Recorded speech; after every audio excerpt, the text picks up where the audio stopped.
한쪽에는 행복과 한쪽에는 불행을 주고 있어. 죽어라 베풀었는데 뺨 맞는 격이야. 혼자서 먹으면은 앉아서 먹는데 둘이 먹거나 여럿이 먹으면 너는 서서 먹어야 돼.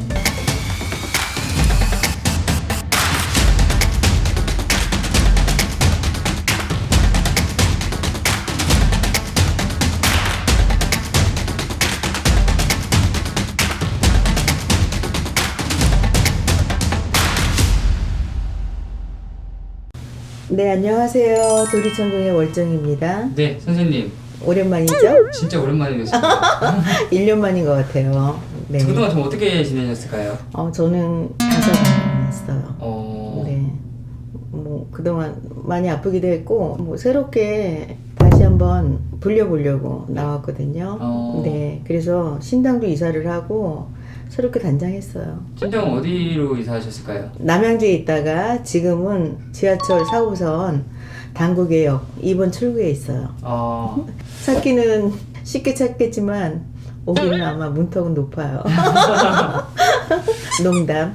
선생님, 사실 이제 2023년이 지나가고 네. 오늘 날짜도 이제 2023년 12월 22일이거든요. 그렇죠. 동지죠. 맞아요. 네. 오늘 딱 동짓날인데 이 2024년 한번 운세 한번 여쭤보려고 하는데 그동안 코로나도 길었고요. 네. 사실 코로나 시대에 다들 죽지 못해 살았었고 그게 이제 어느 정도 종식이 되고 있잖아요. 이제 2024년도 갑진년, 뭐 청룡해라 그러잖아요. 그럼 새로운 것들이 옴트는 해라고 봐야죠. 그러니까 오늘은요 2024년도 갑진년에 돼지띠들 먼저 하려고요. 돼지띠. 자, 이제 돼지띠들은 한편으로는 소심하고 한편으로는 대범해요. 그리고 2024년도에는 겁살이라고 해서 뭐 시겁한다 그러잖아요. 놀랄 일이 있는 그런 살이 들어오고요. 또 갑진년 해운년이랑 부딪히는 원진살이 들어와요. 누군가를 원망하겠지. 누군가를 미워하기도 하고 또 이럴 때는 조심해야 될 게 뭐 이혼이나 뭐 이별이나 관제나 뭐 사고수가 들어온다고 봐야 돼요. 근데 또 한편 둘러볼 때 돼지띠들은요 양손에 떡을 쥐고 있다고 그런 소리 하잖아요. 한쪽에는 행복과 한쪽에는 불행을 쥐고 있어. 근데 저 하기 나름이잖아. 그리고 돼지띠들 이제 특히 2024년도에 유리한 건 뭐냐면은 회장직이나 반장이나 어떤 명예직을 선출할 때 뭐 선거도 괜찮아요. 유리하다고 봐야죠. 근데 돼지띠들은 건강상으로 올해 같은 경우 2024년도에는 하반신을 조심해야 되고요. 하반신, 허리 아래쪽. 뭐 이제 관절이라든가 뭐 여자 같으면 뭐 자궁, 남자 같으면 전립선, 뭐 대장, 직장 이런 거 조심해야 되고요. 2024년도는 대장군 방향이 북쪽이고요. 그리고 삼살방이 남쪽입니다. 참고하세요. 이제 지금부터 나이대별로 돼지띠들 하나같이 얘기를 할게요. 네. 자, 먼저 18살 정혜생. 자, 18살이야. 친구 관계로 공부에 소홀할 일이 있다. 응? 자, 사춘기는 짧고 굵게 들어온다. 그렇지만 데미지는 있을 것이다. 그러니 너희들이 사춘기는 누구나 오는 거지만 큰 데미지 없게 지나가길 바란다. 이렇게 얘기해주고 싶어요. 네. 신상씨, 네. 구독했어? 아직 안 했습니다. 좋아요는? 그것도 아직 알람은 언제 할 건데? 지금 발견하겠습니다. 어서 해.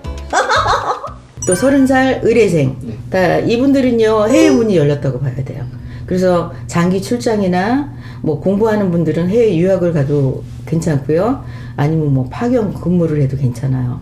그리고 결혼한 사람들은 주말 부부가 될 수가 있고 아니면 약간 떨어져서 별거도 할 수가 있고요. 그리고 싱글들은 새로운 곳에서 또 새로운 인연법이 들어와요.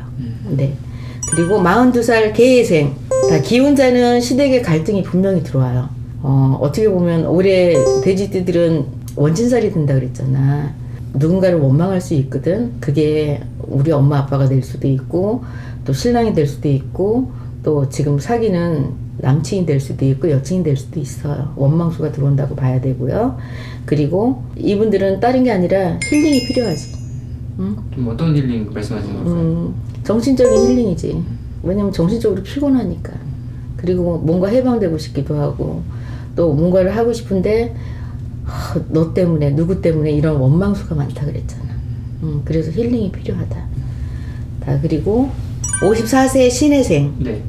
이분들은 정말 똑똑한 분들 많거든요. 근데 좀 늦게 풀려요. 근데 어떻게 보면은 작년, 재작년부터 좋은 기운은 들어왔으나 늘 구설이 따르고 주변이 좀 시끄럽다고 봐야지. 다 2024년도 같은 경우는 죽어라 베풀었는데 뺨 맞는 격이야. 그 얼마나 억울하겠어요. 그죠? 막말로 내 거 뺏기고 욕먹는 격이니까. 그 억울하지. 그래서 이 사람들은 내 욕심을 부리면 안 될 것 같아. 내가 주되 그냥 무상으로 주거나 그냥 베풀었다고 생각하면 편할 텐데 꼭 베풀고 뭔가를 받으려고 하면 문제가 생기거든. 그래서 욕심이 화를 부른다.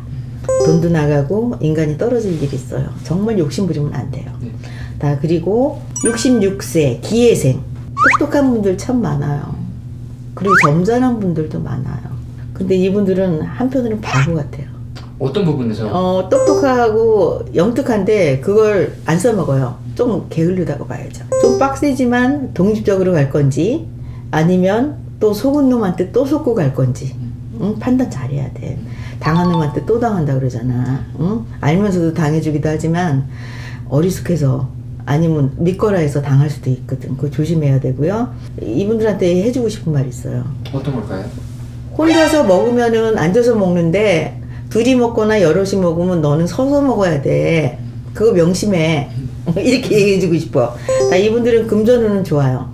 그리고 돈 나갈 일이 자꾸 생겨요. 뭐 그만큼 버니까 나갈 일이 생기겠죠. 78살 정혜생. 이분들은요 굉장히 명확하고 정확한 분들이에요. 내가 싫으면 싫다, 좋으면 좋다가 명확한 분들이야. 이분들은요 올해 집안의 유산이나 아니면 재산 상속받을 일이 있어요. 그리고 한편으로는 좋은 일이 있지만 한편으로는 또 자손들이 있을 거 아니야. 자손에 근심이 있어. 응? 어디서는 내가 생각지도 않게 자다가 일어났는데 떡이 생겼는데 한편으로는 또 눈을 떠보니까 자손에 근심이 있다더라. 이런 게 같이 들어와. 그리고 이분들은 중독성이 좀 있거든. 노름이나 도박이나 바람 피는 거 안 돼. 술은 어떤가요? 술도 마찬가지예요. 그러니까 홀릭 되는 거는 이분들은 중독성이 좀 많다고 봐야죠. 자, 지금까지 2024년도 갑진년 돼지띠들 운세 봤거든요. 사실 보면은 돼지띠들은 전반적으로 좋아요. 좋은 만큼 아까 얘기했잖아요. 양손에 떡을 쥐고 있는데 다 불행이니 아니면 행복이니 행운이니 이거 양손에 쥐고 있다 그랬잖아. 날 탓이에요. 그러니 누구 원망하지 말고 내가 하기 나름입니다. 지금까지 월정이었습니다. 감사합니다.